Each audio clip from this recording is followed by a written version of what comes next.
right, what are we doing? Bobby's on 10 feet.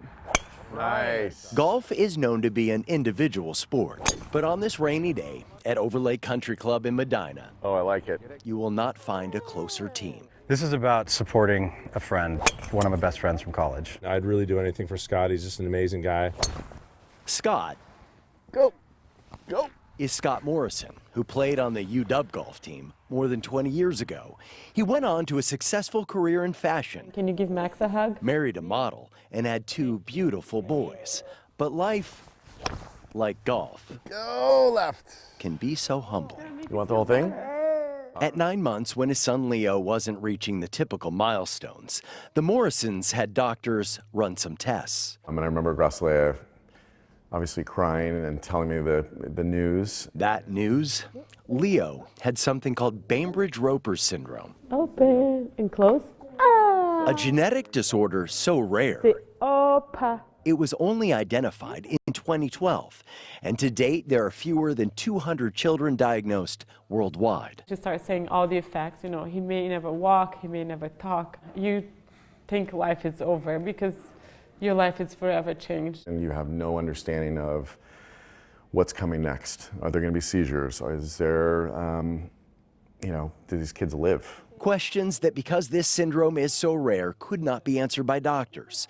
So they turned to Facebook, reaching out to other families. Having this syndrome, it's been lonely. Like Tamara Hills from Lake Forest Park. Doctors and other care providers out there who, it's not that they don't care, but they just sort of throw up their hands and say, I don't know what to do with this kid. Her 13-year-old son, Benton, was only the 6th person in the world diagnosed with BRS. Okay, you ready to go inside?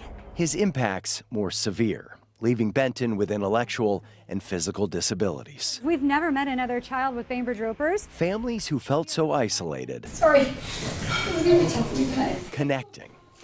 With strength in numbers, Morrison launched Leo's Lighthouse, a nonprofit, to share their stories. Tremendous challenge, but it's one that we have to do. Spread awareness, and most importantly, raise money for research. It's really challenging and a very scary place to think about. You have your family being impacted by this disease, and there's only one person in the world that actually is caring about it. He tracked down that one person researching BRS. People like Scott are there to just keep your biggest cheerleader. Stephanie Bayless at the University of Michigan.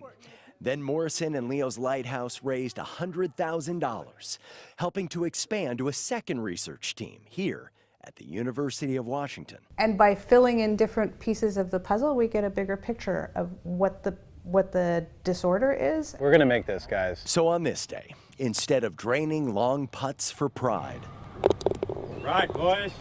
Morrison's old golf teammates and others played to raise money for Leo and Benton and families struggling with this rare disease. It just gives me hope. Good walking. To come up with that magic therapy, for these kids to make their lives better, it's a game changer for me. Hope, thanks to a father Hi. who turned his son's devastating diagnosis into an opportunity, giving kids a shot at a better life.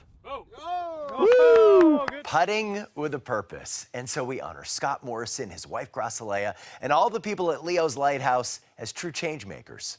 If you would like to learn more or support the effort, just go to leoslighthouse.org.